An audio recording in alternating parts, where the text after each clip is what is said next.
स्वागत है कहानियों के समुंदर में, जहां लहरें सिर्फ पानी की नहीं, एहसासों की होती हैं।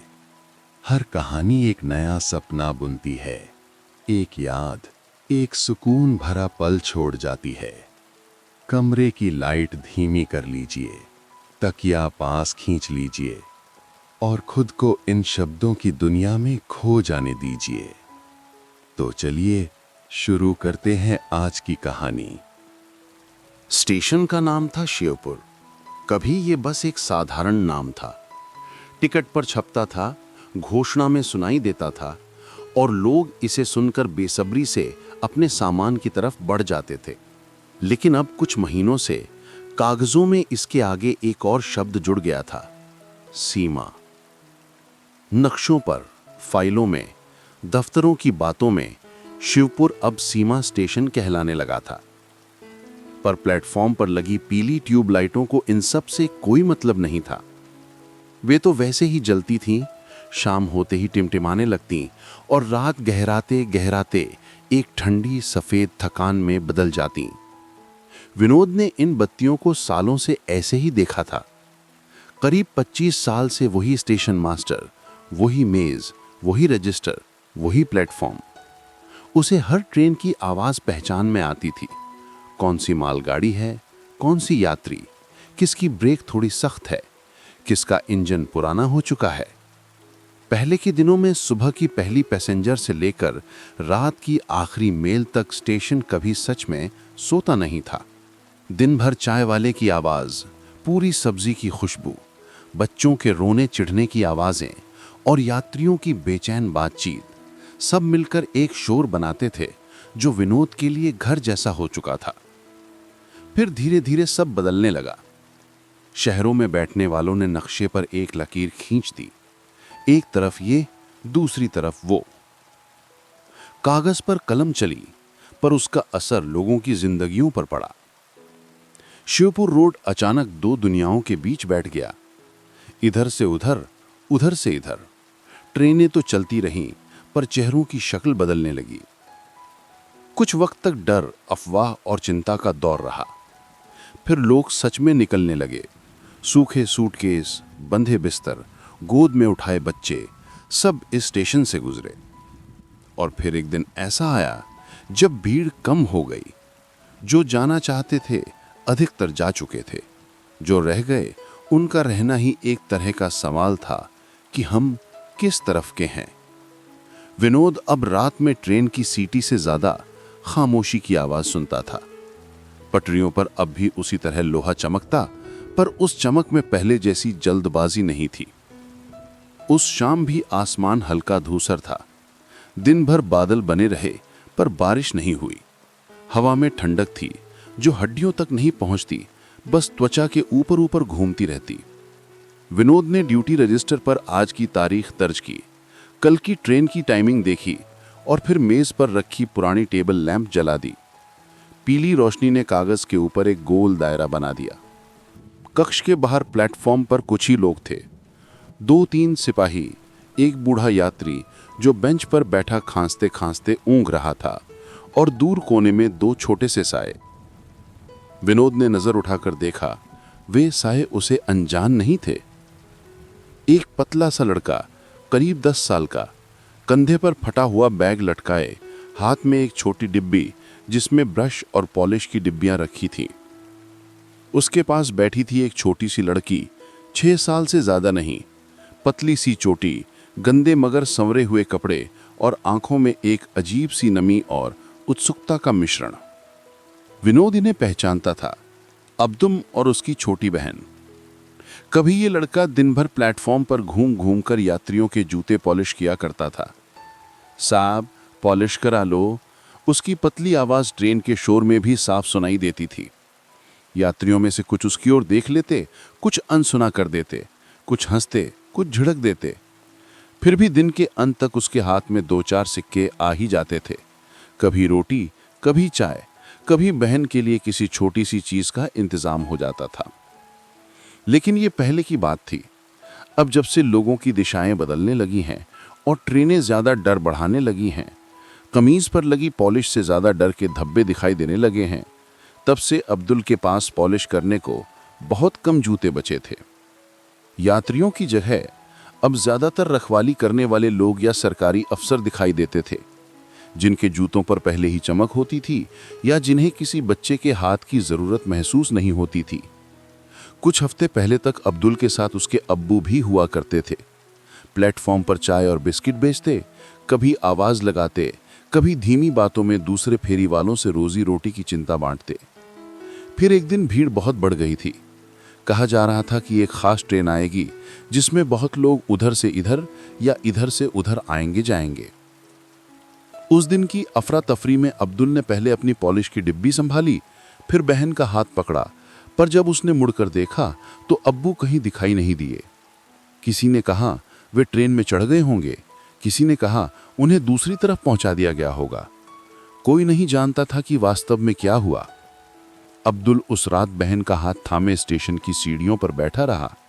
विनोद ने दूर से देखा था, एक छोटा शरीर अपनी छोटी सी दुनिया के साथ एक ही रात में बड़ा होने की कोशिश कर रहा था। कुछ दिनों तक विनोद को लगा कि शायद अब्दुल के अब्बू लौट आएंगे, किसी और ट्रेन से, किसी और दिशा से, पर समय के पास जवाब कम और धूल ज्यादा होती है। अब तो बस अब्दुल और उसकी बहन ही रह गए थे। दिन में वे कभी कभी अब भी एक आध जूता पॉलिश कर लेते, लेकिन रात को उन्होंने अपना सामान, चादर और कुछ बचा खुचा सामान प्लेटफॉर्म के एक कोने में साथ साथ रख लिया था। स्टेशन ही उनका घर बन गया था। आज की शाम जब विनोद ने कांच की खिड़की से बाहर झांका तो उसने देखा कि अब्दुल अपनी बहन को कुछ समझा रहा है। शायद वही बात जो इन दिनों हर किसी की जुबान पर थी कि सीमा के उस पार उनकी खाला रहती हैं। किसी ने उन्हें बताया था कि अगर वे उस तरफ जाने वाली ट्रेन पकड़ लें तो शायद उन्हें वहां ठिकाना मिल जाए। ये बात अब्दुल के लिए एक कहानी जैसी थी, जैसे बच्चों को किसी दूर के शहर या किसी पुराने मेले की कहानी सुनाई जाती है। फर्क ये था कि इस कहानी में उन्हें खुद चलकर पहुंचना था। आज रात एक ट्रेन आने की चर्चा थी जो उधर की तरफ जाती थी। कागजों में उसका नंबर, नाम, समय सब दर्ज था। विनोद जानता था कि उसके आने जाने के बीच में बहुत सी चीजें और भी चल सकती हैं, भावनाएं, डर, उम्मीदें। लेकिन सबसे ज्यादा उसे अब्दुल की आंखों में दिखती हुई छोटी सी चमक से डर था। वह जानता था कि एक बच्चे के लिए उस पार एक सपना भी हो सकता है और टूट जाने पर उसी सपने की चुभन सबसे ज्यादा देर तक रहती है। स्टेशन मास्टर के कमरे में घड़ी की टिक टिक चल रही थी। बाहर पटरियों पर धीरे धीरे रात उतर रही थी।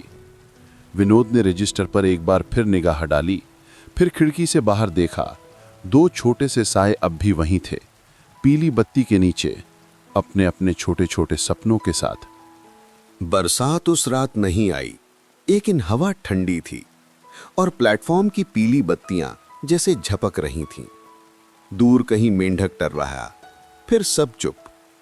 स्टेशन मास्टर के कमरे की खिड़की से बाहर झांकते विनोद की नजर बार बार उसी तरफ जाती जहां कोने में कंबल बिछा था और उस पर दो छोटे साए सिमटे बैठे थे। वो कुछ देर उन्हें देखता रहा, फिर कुर्सी से उठकर दरवाजे के पास आ गया। अब्दुल, उसने हल्की आवाज में पुकारा। कोने से सिर उठा और थोड़ी ही देर में अब्दुल दरवाजे पर था, पीछे उसकी बहन, हमेशा की तरह उसकी कमीज का किनारा पकड़े हुए।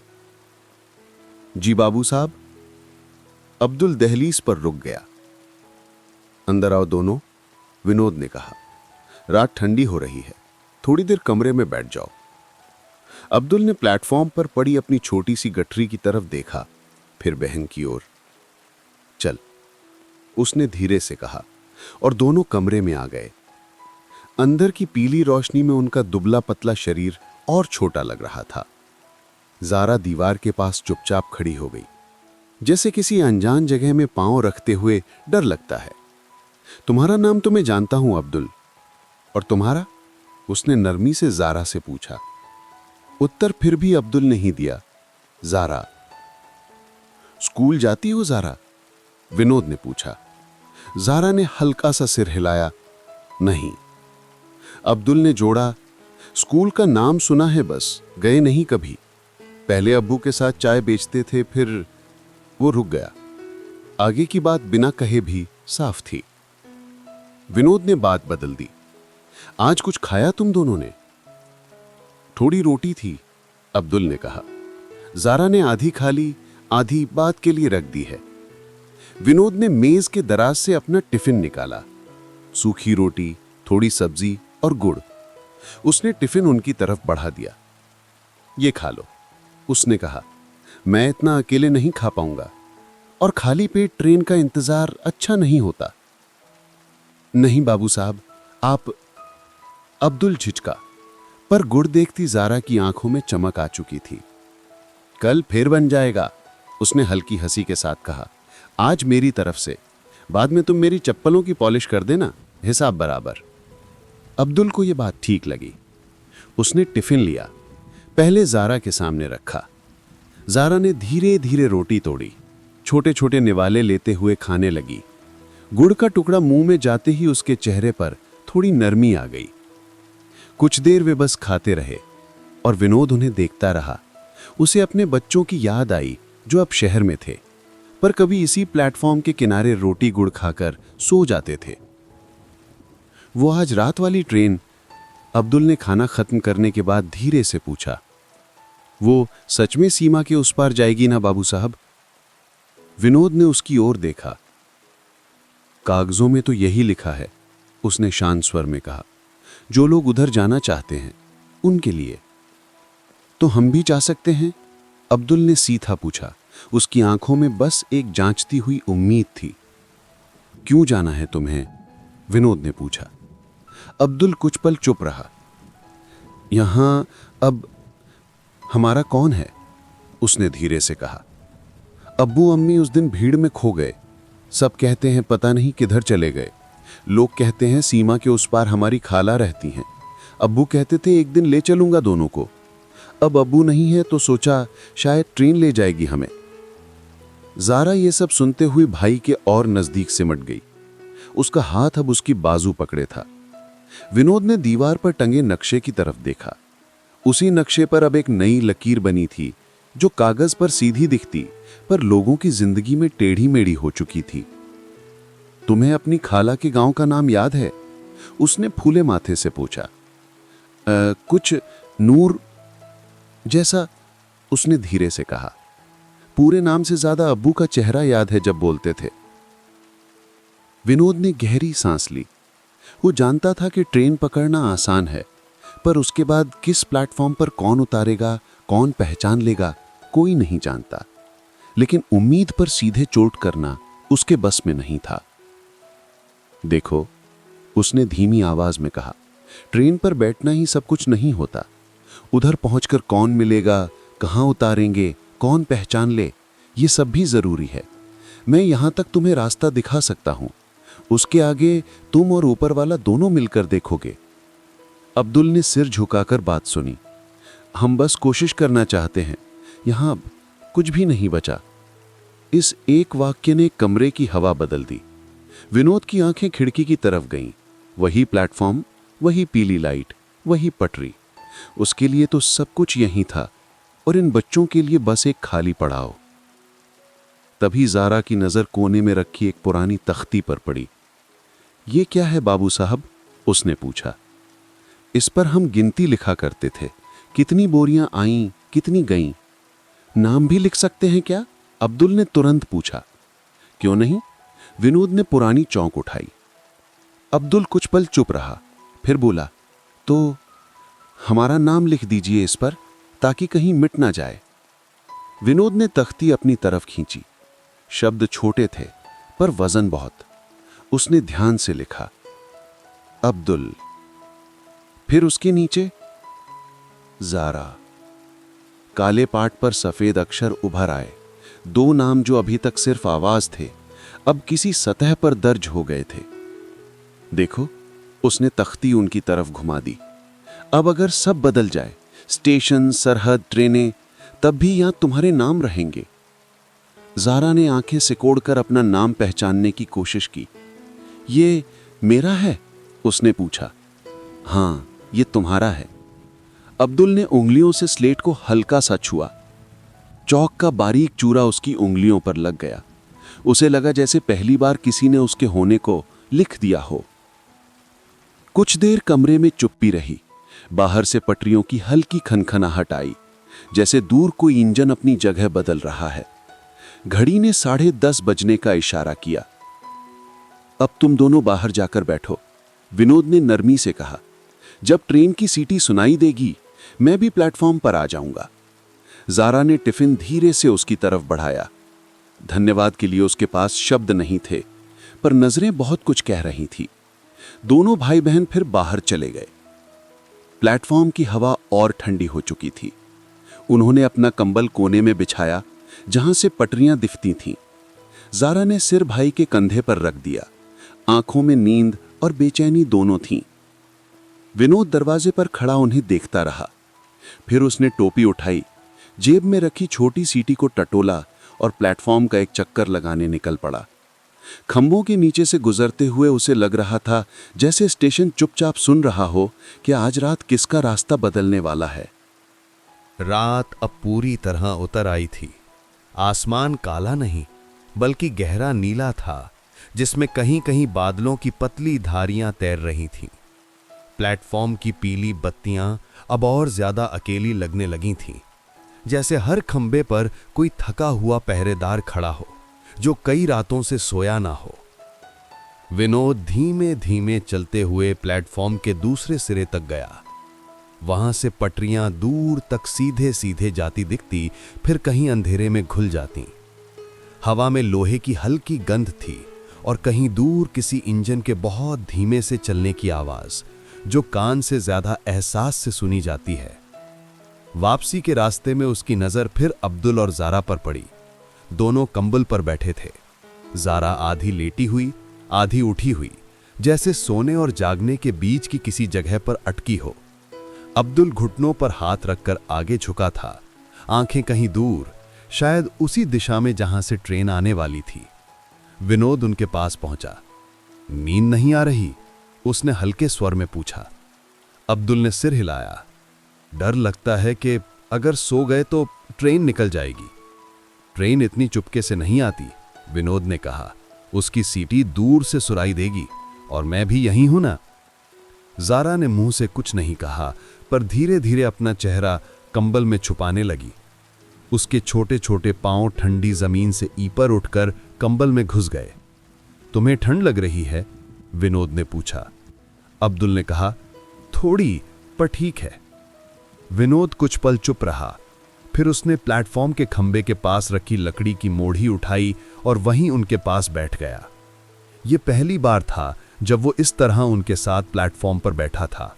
आमतौर पर वो कमरे की कुर्सी से दुनिया देखता रहता था। पहले कभी ट्रेन में बैठे हो? उसने अब्दुल से पूछा। नहीं, अब्दुल ने धीमी आवाज में कहा। हमेशा प्लेटफॉर्म पर ही रहे। अब्बू कभी कभी कहते थे, एक दिन तुमको भी बिठाऊंगा, देखना, खिड़की से बाहर पूरा रास्ता। लेकिन वो वाक्य अधूरा छोड़कर चुप हो गया। विनोद ने उसकी आंखों में झांक कर देखा। उनमें नाजुक सी उम्मीद और भारी सी कमी दोनों साथ साथ थी। मैं पहली बार जब ट्रेन में बैठा था ना, तब मेरी उम्र भी बस तुम जितनी ही होगी। गांव से शहर जा रहा था। डर लग रहा था कि वापस आ पाऊंगा या नहीं, पर उस वक्त सरहद जैसी कोई बात नहीं थी। सिर्फ टिकट था और रास्ता था। अब तो बस सरहद है, अब्दुल ने धीरे से कहा। इधर या उधर, बीच में हम जैसे लोग हैं जो नहीं जानते कि सच में कहां के हैं। विनोद ने महसूस किया कि यह बात किसी बड़े आदमी ने नहीं, एक 10 साल के बच्चे ने कही है, पर उसमें इतनी सच्चाई थी कि जवाब देना मुश्किल हो गया। थोड़ी देर तक तीनों चुप रहे। प्लेटफॉर्म के दूसरे छोर पर बैठे सिपाही ऊँघने लगे थे। एक कुत्ता धीरे धीरे पटरियों के किनारे सूंघते हुए निकला और स्टेशन के बाहर की ओर चला गया। हवा और ठंडी हो गई। अगर हम उस पार गए तो खाला हमें पहचान लेंगी ना भैया?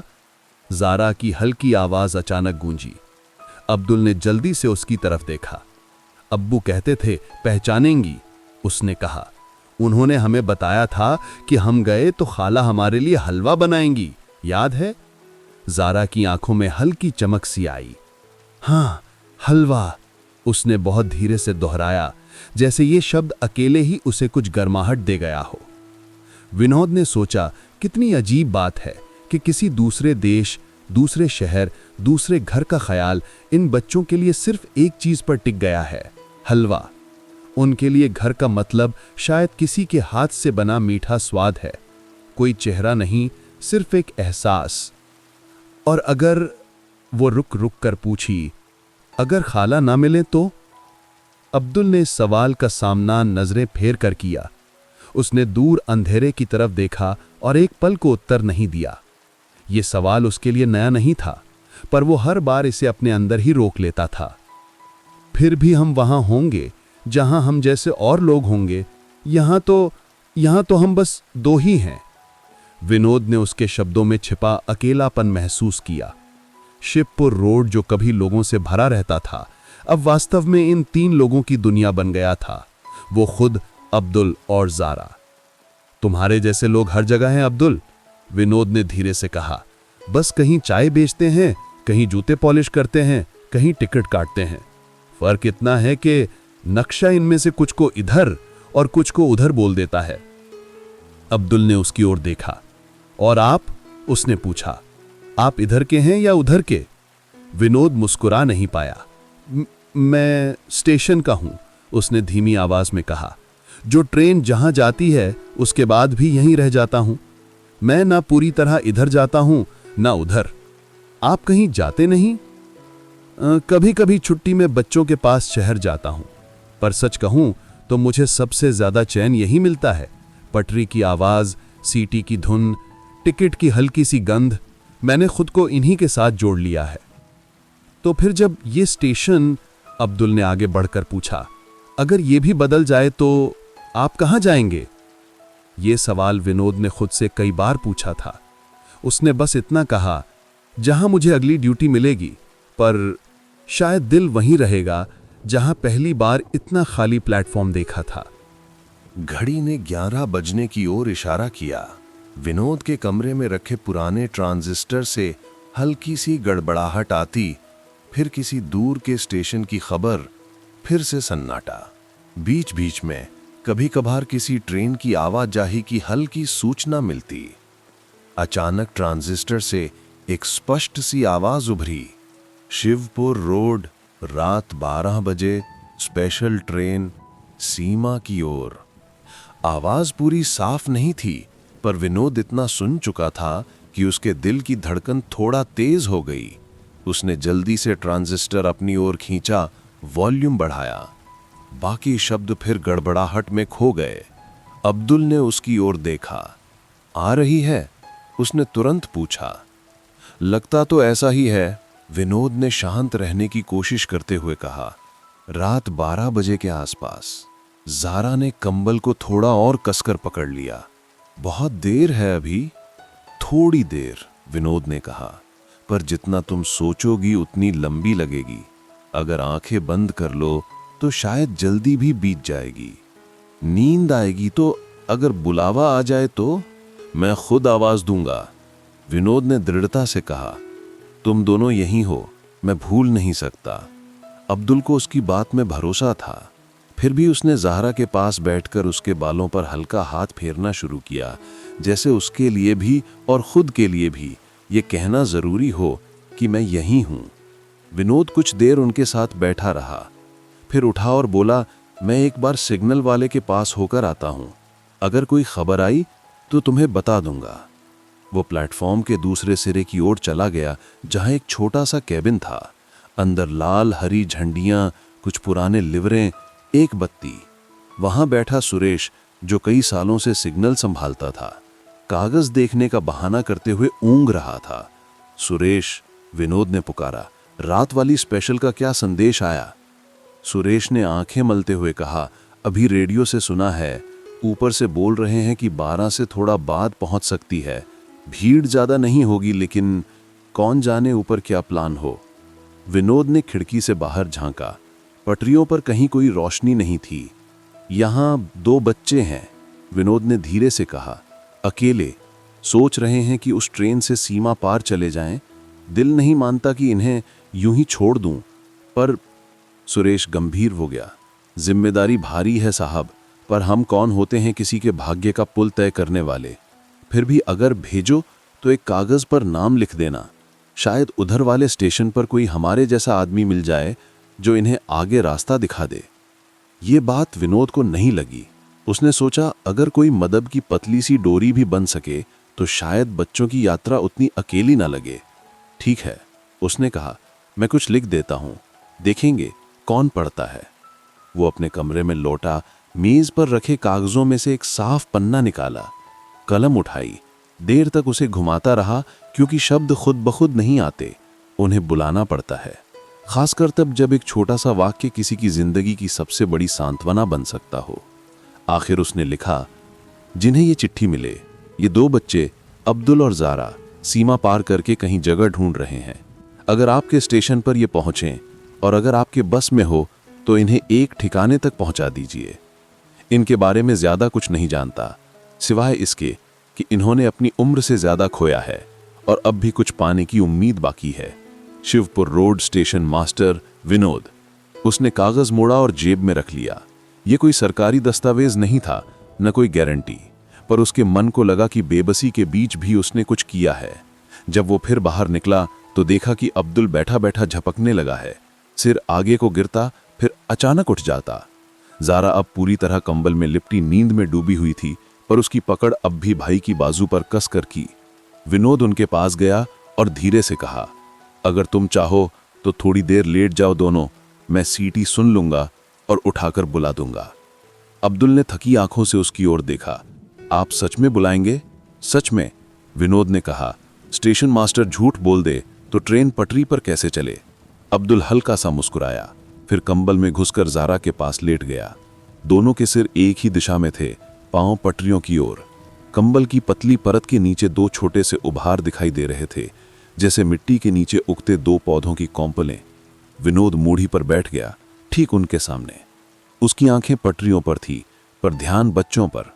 उसे लगा कि इस रात वो स्टेशन मास्टर से ज्यादा किसी चौकीदार जैसा हो गया है, सपनों का, उम्मीदों का और शायद इस छोटे से स्टेशन के इतिहास का। कुछ देर बाद उसे दूर से बहुत हल्की सी धुन सुनाई दी। पहले उसने सोचा हवा की आवाज होगी, फिर वही आवाज दोबारा आई, थोड़ी स्पष्ट, इंजन की बहुत दूर की भनक, जैसे कोई भारी चीज धीरे धीरे पत्थर पर सरक रही हो। उसने घड़ी की ओर देखा, 12 से कुछ कम। वो उठा, कमरे में रखी छोटी सी सीटी अपनी जेब में रखी और प्लेटफॉर्म के किनारे आकर पटरियों की ओर झुककर देखने लगा। दूर अंधेरे में उसे हल्का सा पीला बिंदु दिखाई दिया जो धीरे धीरे बड़ा हो रहा था। यही वो स्पेशल ट्रेन थी, सीमा की ओर जाने वाली। उसने अब्दुल और ज़ारा की ओर देखा, दोनों कंबल में, आधी नींद आधे इंतजार में। अब कुछ ही मिनटों में उसे उन्हें जगाना होगा, कुछ कहना होगा और शायद खुद अपने भीतर भी कोई फैसला करना होगा। पटरियों की थरथराहट अब साफ सुनाई दे रही थी। हवा में लोहे की गंध गाढ़ी हो चुकी थी। दूर इंजन की पीली आंखें अंधेरे को चीरती हुई और नजदीक आ रही थीं। इंजन की पीली रोशनी अब साफ दिखने लगी थी। दूर से आती हुई वो रोशनी पहले एक छोटे से बिंदु जैसी थी, फिर धीरे धीरे फैलती हुई जैसे रात के सीने पर कोई हल्का सा घाव बन रहा हो। पटरियों में थरथराहट बढ़ गई, हवा में लोहे और धुएं की गंध घुलने लगी। विनोद ने एक गहरी सांस ली। उसकी उंगलियां अपनी जेब में रखी उस चिट्ठी को टटोलने लगी जो उसने अभी कुछ देर पहले लिखी थी। 2 नाम, 2 जीवन और एक विनती।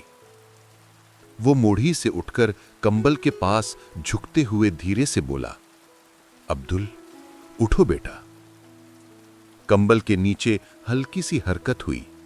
अब्दुल की आंखें भारी थीं, पर पटरियों की आवाज ने उसकी आधी नींद तोड़ दी थी। उसने सिर बाहर निकाला। पहले तो कुछ समझ नहीं पाया, फिर जैसे ही इंजन की रोशनी प्लेटफॉर्म की तरफ और साफ हुई, उसकी आंखों में एकदम जाग आ गई। ट्रेन, उसने फुसफुसाते हुए कहा। ज़ारा, उठ, ट्रेन आ रही है। ज़ारा ने आंखें मलते हुए सिर उठाया। अभी भी उसे सपना और हकीकत अलग अलग नहीं दिख रहे थे। आ गई? उसने उनींदी आवाज में पूछा। हाँ, विनोद ने नरमी से कहा, यही वाली होगी, तैयार हो जाओ। इंजन की सीटी अब दूर से सुनाई दी। एक लंबी, भारी, थोड़ी उदास सी सीटी जो ठंडी रात के ऊपर कहीं ऊंचाई में जाकर खो गई। प्लेटफॉर्म पर बैठे सिपाही जाग गए। बूढ़ा यात्री उठकर अपने बंडल को समेटने लगा। कुछ और लोग भी धीरे धीरे खड़े हो गए। कोई सामान देख रहा था, कोई बच्चों को पकड़ रहा था। अब्दुल ने जल्दी जल्दी कंबल समेटा, छोटी गठड़ी उठाई और ज़ारा का हाथ पकड़ा। उसकी हथेली में पसीना था, पर पकड़ मजबूत थी। ज़ारा अब पूरी तरह जाग चुकी थी, पर उसके चेहरे पर डर और उत्सुकता दोनों साथ साथ थे। देखो, विनोद ने धीरे से कहा, ट्रेन ज्यादा देर नहीं रुकेगी। जो करना है जल्दी सोचना होगा। हमें चढ़ना है, अब्दुल ने बिना किसी और सोच के कहा। यही मौका है, शायद फिर न मिले। विनोद ने उसकी आंखों में देखा। उसे लगता था कि वो इस छोटे से लड़के के फैसले पर सवाल उठाने वाला कौन होता है। फिर भी उसने आखिरी बार पूछा, यकीन है तुम्हें? डर नहीं लगता? अब्दुल ने हल्की सी मुस्कान की, जो उसकी उम्र से थोड़ी बड़ी लग रही थी। डर तो यहां भी लगता है बाबू साहब, उसने कहा, पर अगर डर के साथ थोड़ा सा उम्मीद भी मिल जाए तो कोशिश करनी चाहिए ना। विनोद कुछ बोल नहीं पाया। इंजन अब प्लेटफॉर्म पर पहुंच चुका था। पहियों की चरमराहट, धुएं की मोटी लकीर, डिब्बों की खिड़कियों से झांकते कुछ चेहरे, सब मिलकर एक अलग ही माहौल बना रहे थे। स्पेशल गाड़ी होने के बावजूद डिब्बे पूरी तरह भरे नहीं थे, लेकिन खाली भी नहीं। कुछ लोग पहले से ही दरवाजे पर खड़े थे, कोई उतर रहा था, कोई चढ़ने की कोशिश में था। सिपाहियों ने आगे बढ़कर हल्का सा घेरा बना लिया। कोई अफरा तफरी नहीं थी, पर एक गंभीरता जरूर थी। ये कोई सामान्य मेल एक्सप्रेस नहीं थी। ये उन लोगों के लिए थी जो सरहद के उस पार एक नई जिंदगी या कम से कम एक नया ठिकाना ढूंढ रहे थे। विनोद ने अब्दुल और ज़ारा को अपने पास खींच लिया। पास ही रहना, उसने कहा, भीड़ में खो मत जाना। वो उन्हें लेकर ट्रेन के मध्य की ओर बढ़ा, जहां डिब्बे की सीढ़ियां थोड़ी खाली थीं। एक सिपाही ने उनकी ओर देखा, फिर विनोद का चेहरा पहचानकर इशारे से रास्ता थोड़ा साफ कर दिया। ये दो बच्चे, विनोद ने धीमे से कहा, उस पार जा रहे हैं। अकेले हैं दोनों। अगर, उसने जेब से वो कागज निकाला, अगर मुमकिन हो तो इस चिट्ठी को गांठ तक पहुंचा देना। शायद आगे कहीं कोई और इनकी मदद कर सके। सिपाही ने कागज लिया, एक नजर उस पर डाली, फिर विनोद की ओर देखा। कोशिश करूंगा, गांठ तक तो पहुंचा ही दूंगा। इंजन की एक और छोटी सी सीटी गूंजी, जैसे चेतावनी हो कि समय कम है। चढ़ो, विनोद ने अब्दुल से कहा। अब्दुल ने पहले ज़ारा को दोनों हाथों से सीढ़ी पर चढ़ाया। ज़ारा के छोटे पैर लोहे की सीढ़ी पर थोड़े फिसले, पर उसने डंडा पकड़ लिया। ऊपर से किसी ने हाथ बढ़ाकर उसे खींच लिया। ज़ारा ऊपर चली गई। उसका चेहरा खिड़की में थोड़ी देर दिखा, फिर भीड़ के पीछे खो गया। अब अब्दुल की बारी थी। उसने गठड़ी को एक हाथ में पकड़ा, दूसरे हाथ से सीढ़ी थामी। चढ़ने से पहले वो पलटकर विनोद की ओर देखने लगा। एक पल के लिए दोनों की नजरें मिली।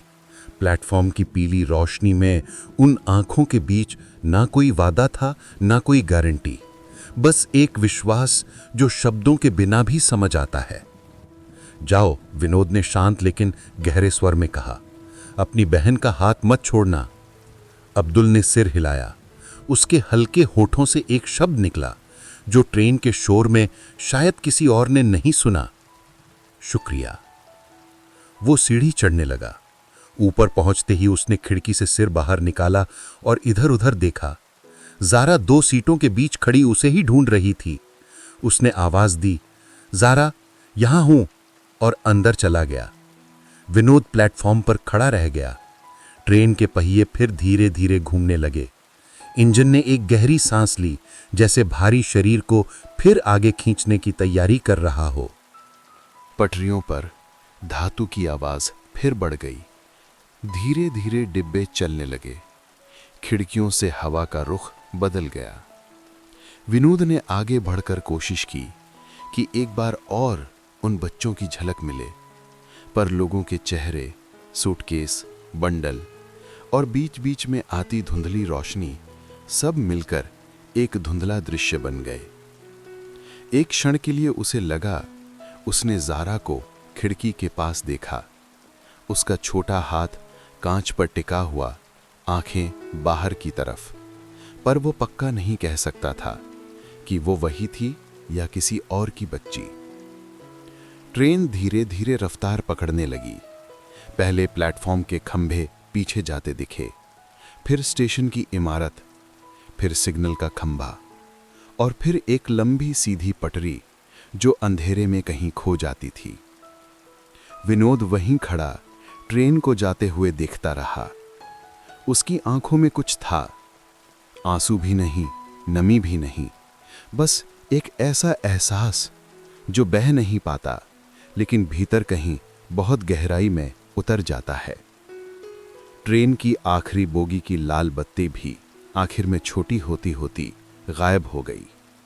पटरियों की थरथराहट कम हुई, फिर सिर्फ लोहे की ठंडी सांसें सुनाई देती रहीं। हवा में अब भी धुएं की गंध थी, पर कुछ देर बाद वो भी हल्की हो जाएगी। प्लेटफॉर्म पर सन्नाटा लौट आया। सिपाही अपने अपने कोनों में बैठ गए। बूढ़ा यात्री फिर उसी बेंच पर जाकर बैठ गया। कहीं दूर एक कुत्ता भौंककर फिर चुप हो गया। विनोद धीरे धीरे अपने कमरे की तरफ चला। अंदर आते ही उसकी नज़र कमरे के कोने में रखी तख्ती पर गई, जिस पर उसने कुछ घंटे पहले लिखा था, अब्दुल, ज़ारा। कुछ देर वो तख्ती को देखता रहा। उन अक्षरों पर उंगलियां फेरने की उसे हिम्मत नहीं हुई। उसे लगा जैसे अगर उसने उन्हें छू लिया तो सारे दृश्य, वो कंबल, वो गुड़, वो हलवा वाला सपना फिर से लौट आएंगे। कुर्सी पर बैठते ही उसे थकान महसूस हुई, जो सिर्फ शरीर की नहीं थी। उसने टेबल लैंप बंद नहीं किया। कमरे की हल्की पीली रोशनी दीवारों पर टिकी रही। बाहर पटरियों से कभी कभार हल्की सी खनक आती, जैसे स्टेशन खुद से कह रहा हो, मैं अभी यहीं हूं। उसने जेब से वो चिट्ठी निकाली जिसकी एक प्रति उसने सिपाही को दी थी। ये दूसरी प्रति थी। उसने उसे खोला, पढ़ा नहीं, बस देखा। जिन्हें ये चिट्ठी मिले, शब्द थोड़े टेढ़े मेढ़े थे पर दिल से निकले थे। उसने पत्र को रजिस्टर के बीच रख दिया। एक ऐसा रजिस्टर जिसमें तारीखें, समय, ट्रेन के नंबर दर्ज थे, और अब कहीं उन्हीं पन्नों के बीच 2 बच्चों की कहानी भी छुप गई थी, बिना किसी सरकारी मोहर के। रात काफी हो चुकी थी। घड़ी ने 1 बजने का संकेत दिया। बाहर आसमान बिल्कुल शांत था, जैसे ट्रेन के गुजरने के बाद रात ने भी राहत की एक लंबी सांस ली हो। विनोद खिड़की के पास जाकर खड़ा हो गया। प्लेटफॉर्म पर अब सिर्फ खंभों की परछाइयां थी और दूर तक जाती 2 चमकती पटरी। उसे अचानक बहुत स्पष्ट महसूस हुआ, आज सिर्फ 2 बच्चे नहीं गए। आज इस स्टेशन का एक हिस्सा, उसका अपना एक हिस्सा भी किसी दूर की पटरी के साथ चल दिया। उसके मन में एक छोटा सा सवाल बार बार उठता रहा, क्या वे सुरक्षित पहुंचेंगे? क्या उधर कोई होगा जो चिट्ठी पढ़कर उन्हें अपनाएगा?